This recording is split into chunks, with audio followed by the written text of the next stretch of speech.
moms for this mesmerizing performance. मनुष्य और जानवरों दोनों का संबंध आदिकाल से चला आ रहा है, परंतु समय के साथ साथ मनुष्य और जानवर दोनों दोस्त बन गए। अब इसका सबसे अच्छा उदाहरण हमें राम जी के समय से मिल रहा है। अब मैं स्मृतिका शर्मा को इनवाइट करना चाहती हूँ पूरा प्ले आपको समझाने के लिए।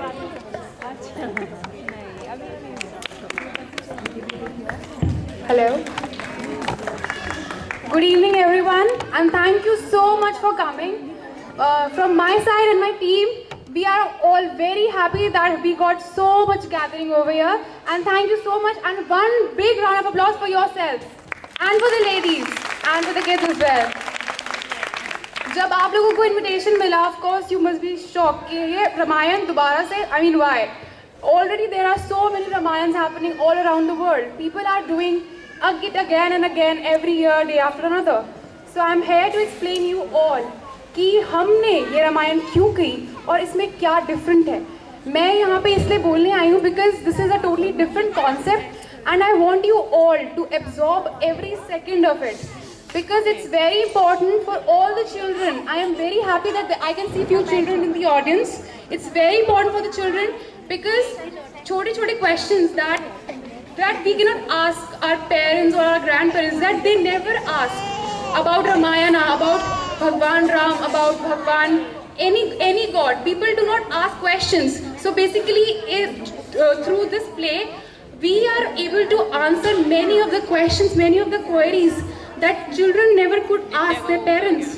And through the effective way of animals and all the characters that we have over here, we are trying to portray Ramayana through the form of animals. Basically, animals are asking innocent questions to Sita, Ram and Lakshman. They are helping them. So our question, basically, why all these animals? Why all these trees? Why flora and fauna? It is because Sri Ram took help of all the animals, all the plants, all the creatures on the earth, and all the creatures loved him. So हम ये समझाना चाहते हैं कि ऐसा क्यों था, सब उनको प्यार क्यों करते थे, कि सिर्फ जानवर ही क्यों, सिर्फ मनुष्य ही क्यों, हर कोई उनसे प्यार क्यों करता था, और उनकी आने की खुशी में दिवाली क्यों मनाई जाती है। So इसका एक सिंपल छोटा सा रीज़न है, वो जो आपको आज प्ले के थ्रू पता चलेगा। And my humble request to each and every parent over here कि your kid will be photographed, filmed. आपको फोटोग्राफ्स मिलेंगी, आपको वीडियो मिलेगी। Please do not indulge yourselves in cameras through videos. I want you all to see इसके पीछे बहुत मेहनत की गई है। सारी मम्मीज ने, सारे बच्चों ने बहुत शॉर्ट ड्यूरेशन में within a week ये पूरा प्रिपेयर हुआ है। So I want each and every one of you to admire it, to clap for the kids. And not even 1 week. I took 3 days to write the script, so practically they got very less time to practice. So I want you all to give a big round of applause for each and every kid and their moms for contributing in this play, helping me get my idea from my brain to the stage. Thank you so much and have a great day and a great show. And one more thing I want to say, the stage, the scene 1 is starting. Vishwamitra और लक्ष्मण और राम विश्वामित्र से शिक्षा ले रहे हैं जंगल में. So this is the first scene.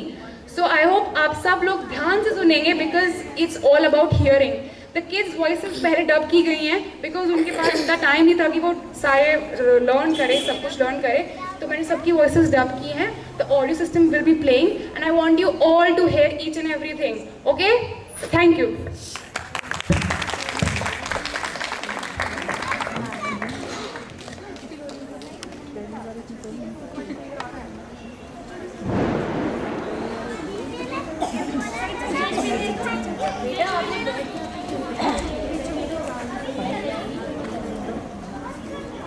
Ravan का मुंह फूट गया. बेचारे बच्चे 1 घंटे पहले से तैयार हुए हैं, क्या करें. यहाँ पे 1 घंटे स्कूल में तो 4-4 घंटे में तैयार होते हैं. चेक किए लोग बुरा पड़ा दिए हैं. क्या आवाज़ में क्यों था किड्स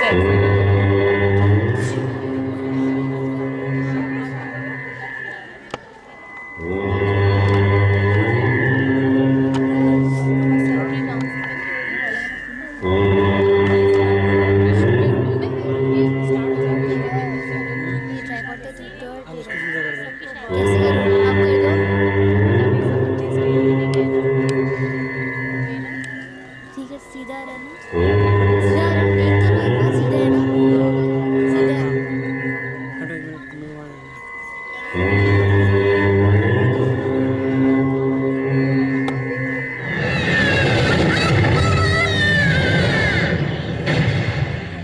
तुम्हारा ये मंत्र मेरे दिल को जी रहा है।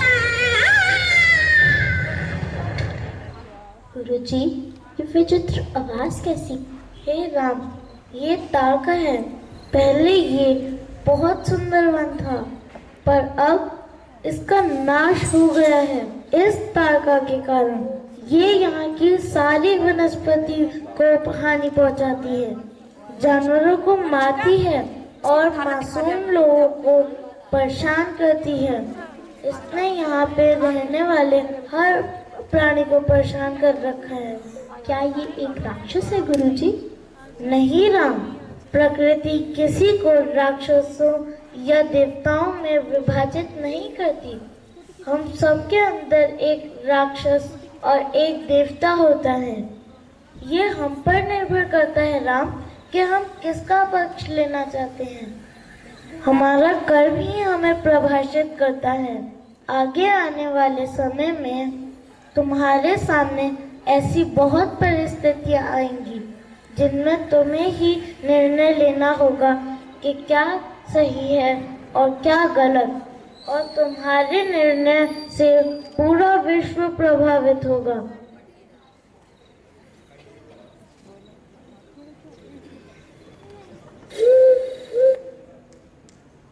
और श्री राम ने जो निर्णय लिए और जो कर्म किए उनकी साक्षी मैं हूँ। मैं समय हूँ। जी हाँ, मैं समय हूँ, वह अविरल धारा जो हर बीते क्षण की साक्षी है। चलिए आज मैं आपको एक ऐसे युग में ले चलती हूँ जहाँ श्री राम की बातें होती हैं, राम के गुण गाए जाते हैं, राम की खुशी में खुश हुआ जाता है और राम के दुख में दुख भी मनाया जाता है।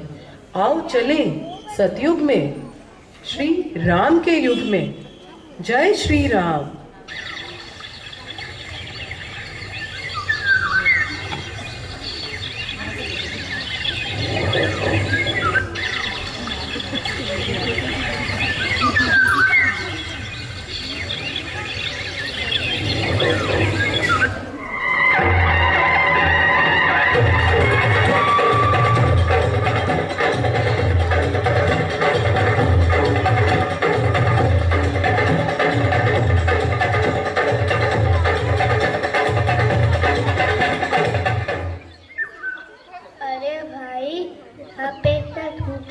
क्यों हो रहा है? यहाँ पे केलों की बारिश हो रही है क्या?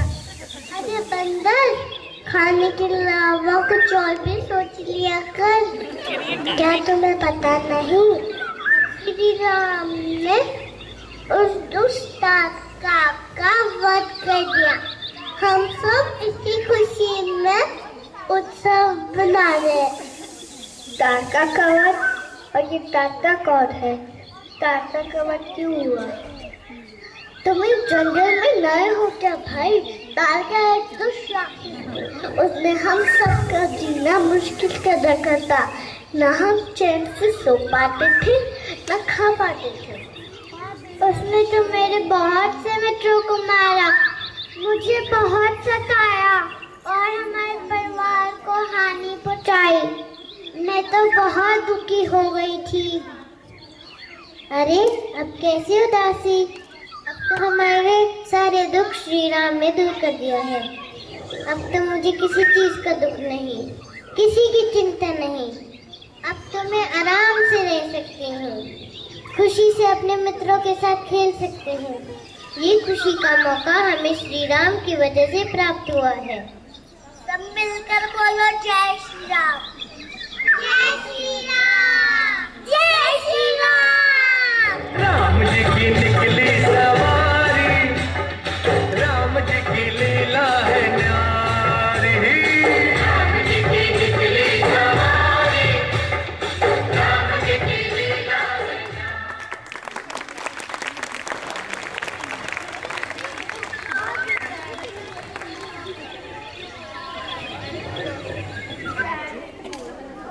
काफी समय बीत गया और इस बीच काफी घटनाएं घटी, जैसे कि श्री राम का विवाह और माता कैकेयी का श्री राम को वनवास भेजना, जिसके स्वरूप श्री राम अपनी पत्नी सीता और भाई लक्ष्मण के साथ पंचवटी में आके वास करने लगे।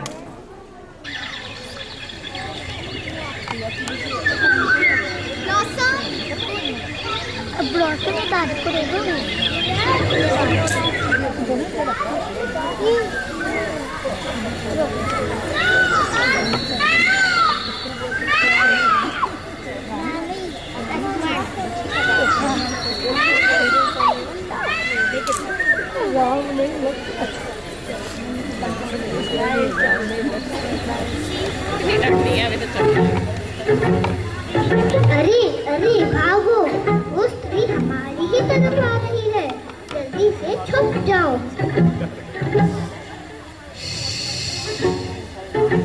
शोर मत मचाओ, वरना उसे पता चल जाएगा कहाँ छुपे हैं। बचो बचो। अरे वहाँ कौन है? बाहर आओ। कौन कौन छुपा है वहाँ? तुम पेड़ के पीछे, तुम झाड़ी के पीछे, सब बाहर आओ। डरो मत, मैं तुम्हें कुछ नहीं कहूँगी। बाहर ही गाड़ी खड़ी कर देना, अंदर नहीं आओ आओ, डरो मत। तुम सब मुझसे छुप क्यों रहे हो? तुम्हें मुझसे डर क्यों लग रहा है? क्योंकि तुम मनुष्य हो और मनुष्य हम जानवरों के साथ अच्छा व्यवहार नहीं करते और पेड़ों को काटते, हमको दुख पहुंचाते, इसलिए हम लोगों से डरते हैं। सब मनुष्य एक जैसे नहीं होते। मैं तुम्हें कुछ नहीं कहूँगी, मैं तो तुमसे दोस्ती करना चाहती हूँ। क्या तुम मेरी दोस्त बनोगी? अगर तुम हमें अच्छा अच्छा खाना दोगी तो ही हम तुम्हारे मित्र बनेंगे। हाँ हाँ, मैं तुम सबको बहुत कुछ खिलाऊंगी। क्या तुम केला खाना पसंद करोगी? अरे वाह, केला! चलो तुम सब मुझे अपने अपने नाम बताओ। मैं हूँ हीरा और मैं माला। और तुम्हारा नाम क्या है? मेरा नाम गोलू है। और तुम्हारा नाम क्या है? मेरा नाम है सीता। सीता, वाह, बड़ा सुंदर नाम है। अब तो हम सब दोस्त बन गए ना? हाँ। पंचवटी मन भावन उपवन, पंचवटी मन भावन उपवन, जिस उपवन में मन को मोहे, श्री रघुवर की चितवन, मोहक चितवन, सुंदर चितवन।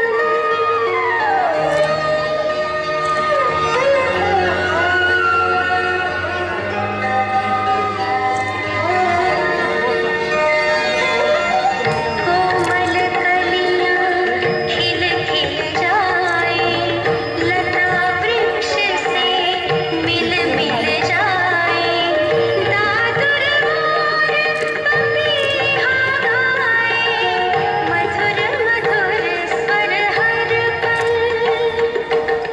मधुर स्वर हर पल, मधुर स्वर हर पल।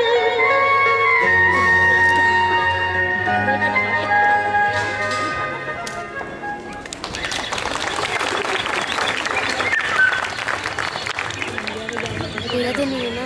क्या करें, अपने उसे ट्राई तो कर ही रहे हैं। हीरा नहीं है ना? हीरा नहीं है ना? ये हाँ?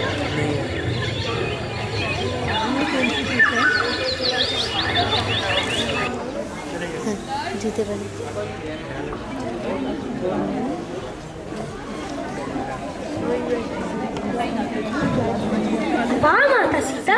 आप तो बहुत स्वादिष्ट भोजन बनाती हैं। मन करता है पूरे दिन खाता रहूं। हे सीता, मैं और भ्राता लक्ष्मण आग जलाने के लिए लकड़ियां लेने जा रहे हैं। आप यहाँ विश्राम करें, हम जल्द ही लौटेंगे। वाह, सीता माता के हाथ का भोजन खा के मजा आ जाता है। मुझे तो दोबारा भूख लग गई। माता माता माता। अरे चरैया, क्या हुआ? इतनी जल्दी में कहाँ से आ रहे हो? सब ठीक तो है? आज मैं खाने की तलाश में जंगल से दूर अयोध्या नगरी पहुंच गई। पूरा राज्य शोक में डूबा हुआ था और वहां के वासी सिर्फ एक ही नाम ले रहे थे, हे राम हे राम। हमारे माता सीता अयोध्या की रानी है, हमारे श्री राम अयोध्या के राजा हैं। अरे अरे, ये क्या कर रहे हो? उठो उठो। माता, आपने हमें कभी क्यों नहीं बताया कि आप रानी हैं? हाँ, तुम्हें किसने बताया? हमें अयोध्या के बारे में चरैया ने बताया माता। ओ माफ करना रानी सीता। मेरे मित्रों, तुम्हारी तरह मैं भी वन में वास कर रही हूँ, तो मैं भी प्रकृति की बेटी हूँ ना। बिल्कुल तुम्हारी तरह प्रकृति की नजरों में हम सब एक समान हैं, कोई छोटा नहीं कोई बड़ा नहीं। माता, हमें बताइए ना कि आपका विवाह श्री राम से कैसे हुआ, हम सब जानना चाहते हैं। हाँ माता, बताइए बताइए। अरे अरे, बताती हूँ, रुक जाओ, बताती हूँ। ये तब की बात है जब मेरे पिताजी राजा जनक ने मेरे विवाह के लिए स्वयंवर रचाया था। प्रस्ताव ये था कि जो शिव धनुष पर प्रत्यंशा चलाएगा उसी से मेरा विवाह होगा। ये कैसा प्रस्ताव था माता? धनुष से विवाह का क्या संबंध? इसके पीछे भी एक कहानी है गिरीश। जब मैं छोटी थी तो ये धनुष उठाकर इसकी साफ सफाई करती थी, क्योंकि कोई और इस धनुष को उठाने का साहस नहीं कर सकता था। मेरे पिताजी ने सोचा कि इस धनुष को जो व्यक्ति उठा पाएगा वो व्यक्ति कोई आम इंसान नहीं होगा, इसलिए उन्होंने ऐसा प्रस्ताव रखा और यह असंभव कार्य श्री राम ने कर दिखाया।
पीछे भी एक कहानी है मेरे प्यारे मित्रों।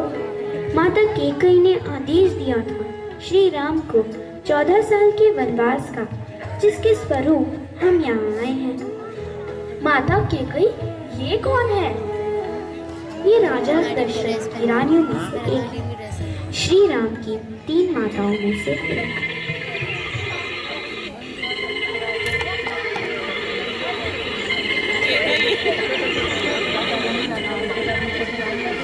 राजा दशरथ राम को राजा बनाने की घोषणा कैसे कर सकते हैं? नहीं, मैं ऐसा नहीं होने दूंगी। मंत्रा सही कहती थी, मेरे बेटे भरत को ही राजा बनना चाहिए, पर ये राम के होते हुए कभी संभव नहीं है। अब मुझे ही कुछ करना होगा इस राम को रास्ते से हटाने के लिए।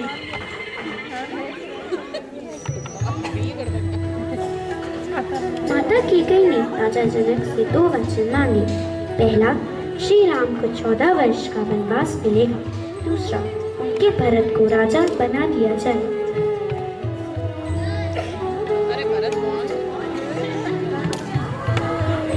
माते, आशीर्वाद दीजिए अपने पुत्रों को।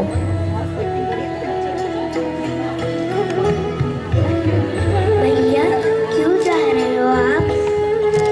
सब कहते हैं कि आप रुक जाओ, फिर क्यों जा रहे हो आप?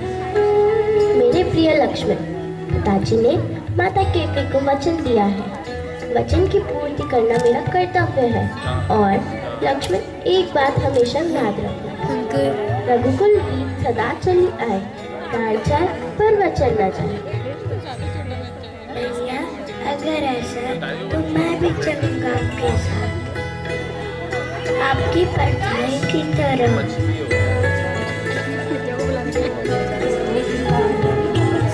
प्राण जाए पर वचन न जाए, इसका क्या मतलब है माता? इसका मतलब है कि हमें अपने वादे को हर परिस्थिति में निभाना चाहिए। यही एक अच्छे व्यक्ति की पहचान है। जरूरत पड़ने पर चाहे वो अपनी जान दे दे, पर दिए हुए वचन से ना पीछे हटे।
बाबा रुकिए, मैं आपके लिए अभी भिक्षा लाती हूँ।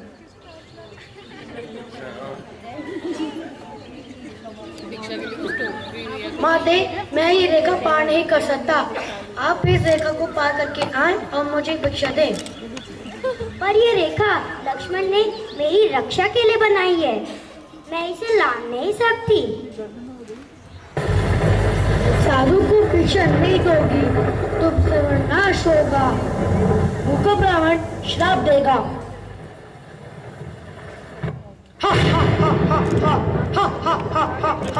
सीता, मैं तुझे अपने साथ ले जाने आया हूँ। नहीं, मैं तुम्हारे साथ कहीं नहीं जाऊंगी। पर तुम हो कौन? मैं हूँ रावण। बचाओ बचाओ, कोई मुझे बचाओ। राम राम, बचाओ मुझे, बचाओ राम।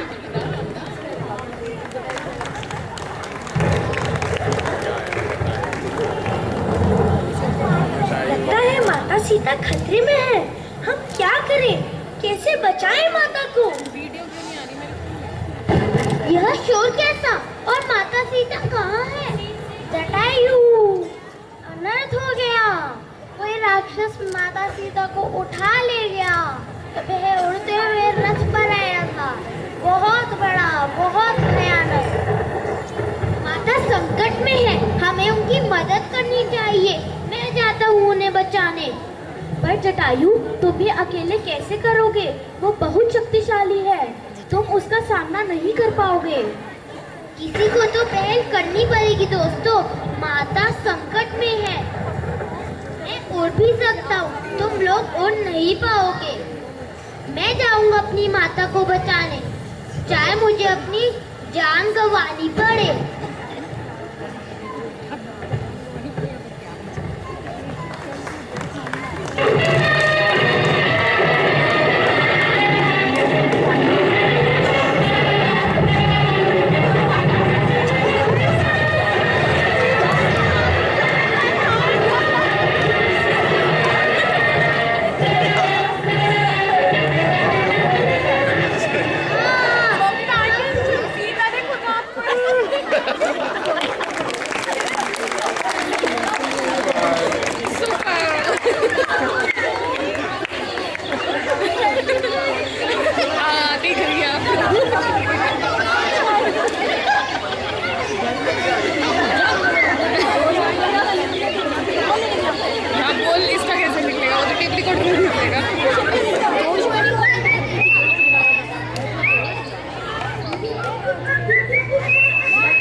चलो इसे परेशान करते हैं।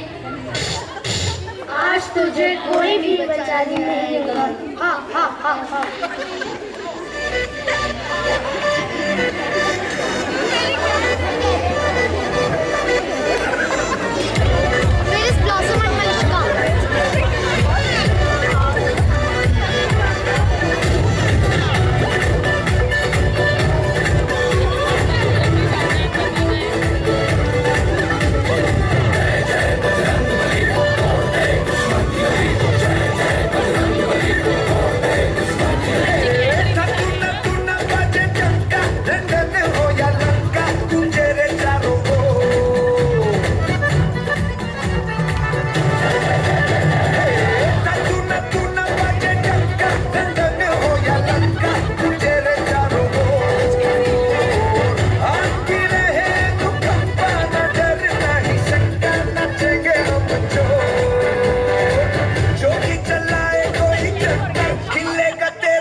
बाली सुग्रीव दोनों किष्किंधा के राजकुमार थे। किसी कारणवश दोनों भाइयों में मतभेद हो गया और सुग्रीव ऋषिमुख पर्वत पर रहने लगे। हनुमान सुग्रीव के सेवक थे। इन्होंने ही श्री राम और सुग्रीव की मित्रता करवाई। श्री राम ने सुग्रीव को दिया वचन पूरा किया। बलवान बाली से युद्ध किया। बाली की हार हुई। सुग्रीव को अपनी पत्नी और राज्य वापस मिल गया। इस घटना से वानर सेना का श्री राम पर विश्वास इतना मजबूत हो गया कि उन्होंने माता सीता को ढूंढने के लिए श्री राम की मदद में खुद को समर्पण कर दिया। बोलो जय श्री राम।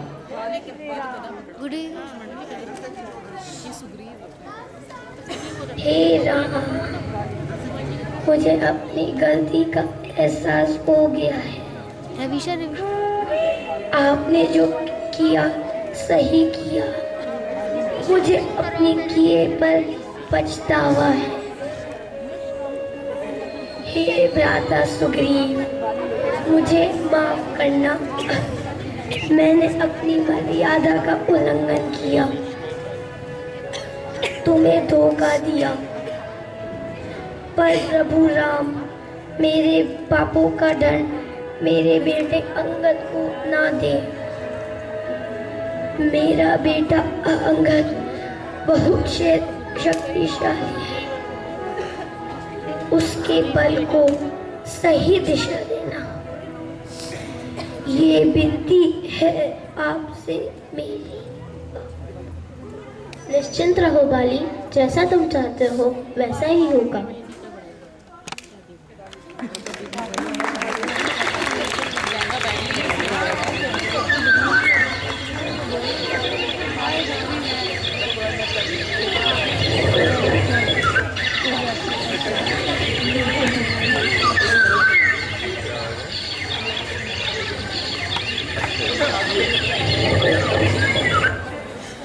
सीता माता को पता चल गया, सीता माता को पता चल गया। क्या क्या? जो सीता माता को उठा के लेके गया वो रावण था, लंका का राजा, दुष्ट राक्षस। वाह अंगद, बहुत खूब। कहाँ रहता है ये रावण? कहाँ मिलेगा ये हमें? हजारों मील दूर समुंदर के पार एक टापू पर। हमारी सेना इतने बड़े समुंदर को पार नहीं कर सकती। हे सीते, तुम कहाँ हो? किस हाल में हो? एक महान योद्धा है जो ये काम कर सकता है। कौन है वो? हनुमान। मैं? हाँ हनुमान, तुम बालपन से ही बड़े बलवान थे, पर तुम अपनी शक्तियों का सही उपयोग करना नहीं जानते थे। हा हा हा हा, इसलिए तुम एक साधारण बालक की तरह शक्तिहीन कर दिया गया। अब तुम समझदार हो गए हो हनुमान, तुम अपनी शक्तियों का ढंग से प्रयोग कर सकोगे। अब समय आ गया है कि तुम्हें बताया जाए कि तुम क्या क्या कर सकते हो।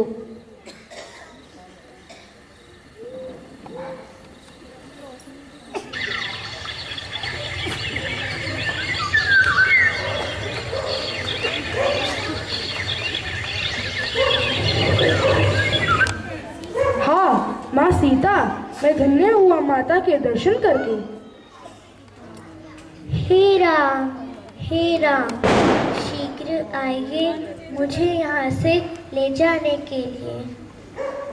जननी मैं रामदूत हनुमान, जननी मैं रामदूत हनुमान, चरण कमल में शत शत वंदन, कर दो माँ कल्याण, मिला है अवसर आज महान, जननी मैं रामदूत हनुमान।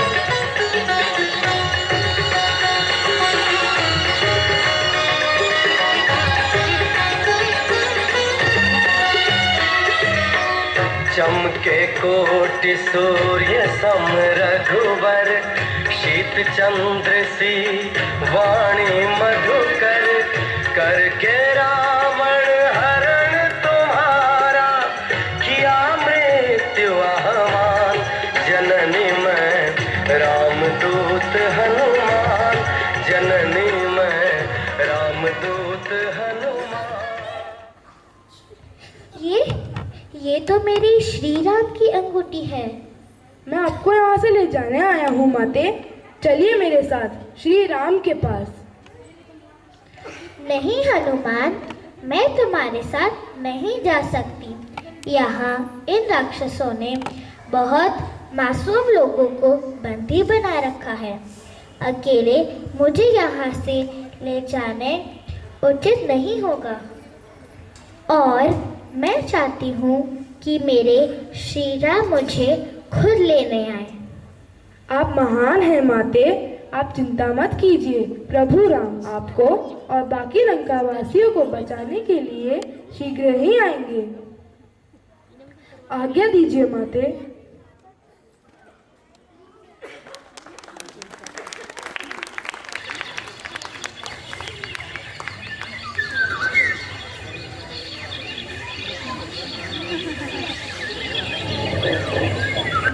प्रसन्नचित हनुमान लंका दहन करने के बाद अपने साथियों के साथ किष्किंधा पहुंचे। वहां उन्होंने श्री राम को सीता जी का हाल सुनाया। उत्साह से परिपूर्ण वानर सेना ने राजा सुग्रीव के नेतृत्व में लंका की तरफ प्रस्थान किया और महेंद्र पर्वत पर डेरा डाला।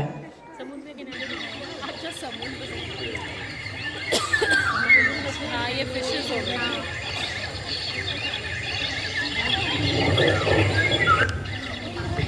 इतनी बड़ी सेना को हम विशाल समुद्र के पास कैसे लेके जाएंगे? अगर पुल बनाया जाए तो समुद्र पार करने में 1 साल लग जाएगा।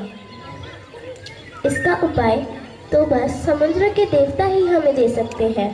मैं समुद्र के हर जीव से प्रार्थना करूंगा कि वो हमारी सहायता करें। हे समुद्र के जीवों और समुद्र देवता, हमें रास्ता दिखाइए। अरे मित्रों, देखो कौन आया है, श्री राम। तो बहुत खुशी की बात है, श्री राम आए हैं, श्री राम आए हैं। राम इतने शक्तिशाली हैं, फिर भी हम छोटे जीव जंतुओं से वो प्रार्थना करने आए हैं। हमको इनसे सीखना चाहिए, ये कितनी शक्तिशाली हो के भी कितने मेहनत। हम इनकी पूरी सहायता करेंगे समुद्र पार करने में। चलो अपने मित्रों को बुला कर लाते हैं और चलते हैं श्री राम के पास।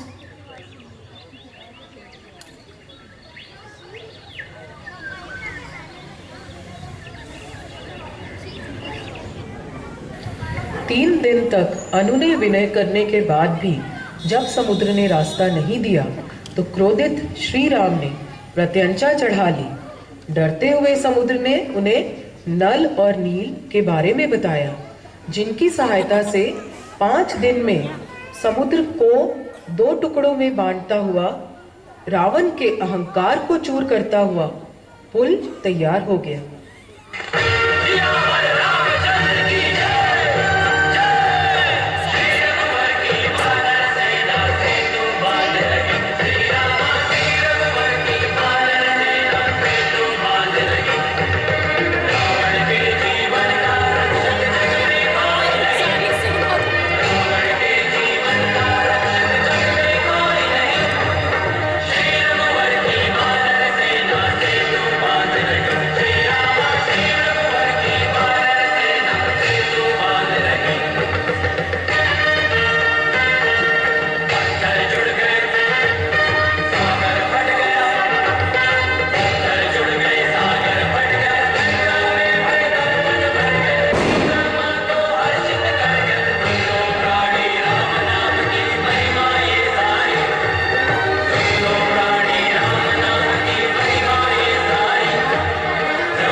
लक्ष्मण, हर छोटे प्राणी ने अपनी क्षमता से अधिक योगदान दिया है इस पुल को बनाने में।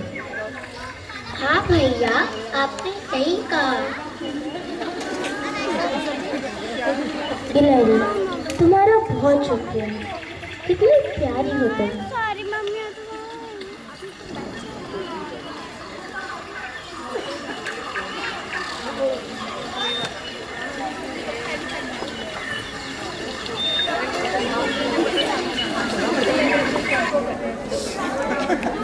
अब दोनों सेनाओं ने आक्रमण की तैयारी शुरू कर दी। श्री राम ने युद्ध की भयानक विकारों से बचने के लिए अंगद को शांति दूत बनाकर भेजा। लंकेश ने शांति दूत का प्रस्ताव ठुकरा दिया। युद्ध शुरू हुआ।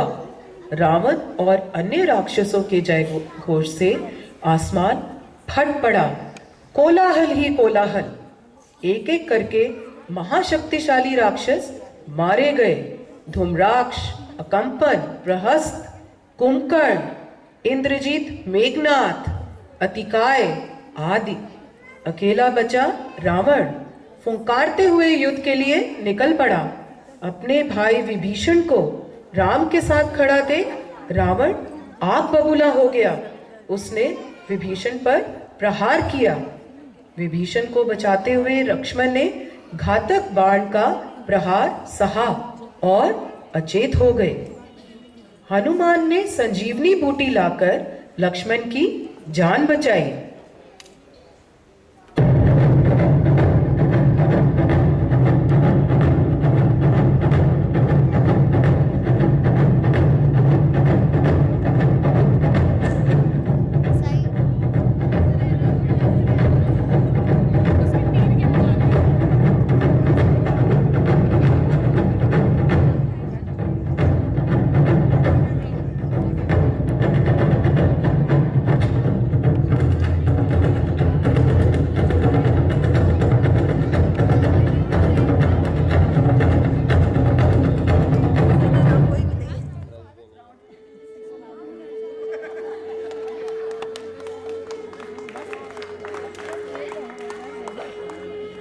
हे राम, मुझे अपनी गलती का एहसास हो गया है। मुझे माफ कर दो राम, मुझे माफ कर दो। मैंने जो किया वो गलत किया। आपको मेरा प्रणाम। राधा लक्ष्मण, रावण बहुत ही ज्ञानी राक्षस है। इनके पास बराबर बुद्धि है। हमें इससे क्या है? ये बहुत अच्छा शासक है। ये तुम्हें बहुत सा ज्ञान मिलते हैं।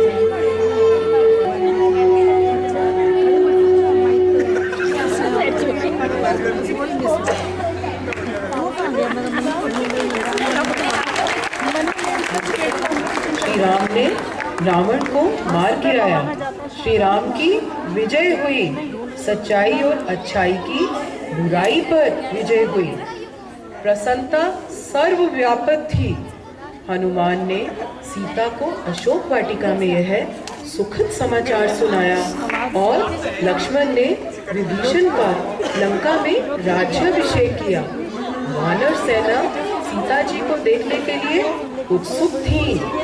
सुंदर, सौम्य, शांत सीता जी आई और सभी ने प्रसन्नचित्त से उनका स्वागत किया। कष्ट उपहास हो गया था। बोलो श्री रामचंद्र की जय, सीता मैया की जय।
अनजान हम ये अंतर्यामी, शीश झुकाओ राम गुण गाओ, बोलो जय विष्णु के अवतारी।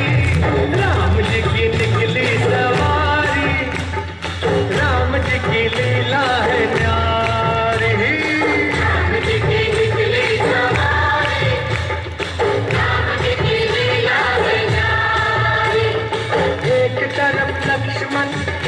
तरफ सीता, बीच में जगत के